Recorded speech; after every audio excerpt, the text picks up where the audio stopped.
শোনো বন্ধু, আর আমি তোমাকে এমন কিছু দেব যা টাকার থেকেও দামি আর সৌন্দর্যের থেকেও শক্তিশালী, আর সেটা হলো আত্মবিশ্বাস।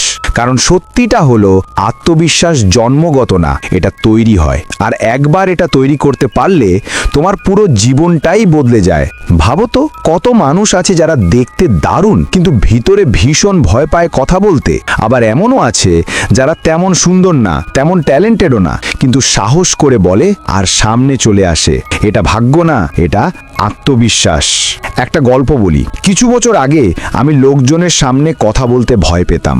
মঞ্চে উঠলে গলা কেঁপে যেত, হাত ঘামতো, হৃদয় জোরে ধকধক করত। একদিন এক শিক্ষক বললেন, আত্মবিশ্বাস মানে ভয় না থাকা নয়, ভয় থাকা সত্ত্বেও এগিয়ে যাওয়া। সেদিনই ঠিক করেছিলাম আমি ভয়টার মুখোমুখি হব। প্রথমবার যখন বলেছিলাম কেঁপে গিয়েছিলাম, দ্বিতীয়বার একটু ভালো ছিলাম, দশমবারে এসে ভয়টা হারিয়ে গেল। তখনই বুঝলাম আত্মবিশ্বাস চিন্তা করে না, অভ্যেসে তৈরি হয়। প্রতিটি ছোট সাহসী পদক্ষেপ, প্রতিটি অস্বস্তিকর মুহূর্ত তোমার ভিতরের শক্তিকে একটু একটু করে বাড়ায়। তোমার ক্ষেত্রে হয়তো সেটা কারোর সঙ্গে কথা বলা, নিজের ট্যালেন্ট দেখানো, বা এমন একটা স্বপ্নের পথে হাঁটা যেটা নিয়ে সবাই হাসে। যাই হোক না কেন, প্রথম পদক্ষেপটা নাও, কারণ আত্মবিশ্বাস কখনোই আরামের জায়গায় জন্মায় না, এটা জন্মায় চ্যালেঞ্জের মাঝে। বিজ্ঞান বলে জীবনে সাফল্য 85% নির্ভর করে আত্মবিশ্বাস আর কমিউনিকেশনের উপর, জ্ঞানের ওপর নয়। তুমি কত জানো সেটা না, তুমি কতটা বিশ্বাস করো সেটাই গুরুত্বপূর্ণ। আসল আত্মবিশ্বাস মানে উচ্চস্বরে কথা বলা নয়, বরং নিজের প্রতি সৎ থাকা, নিজেকে বলা আমি নিখুঁত না, কিন্তু আমি চেষ্টা করছি।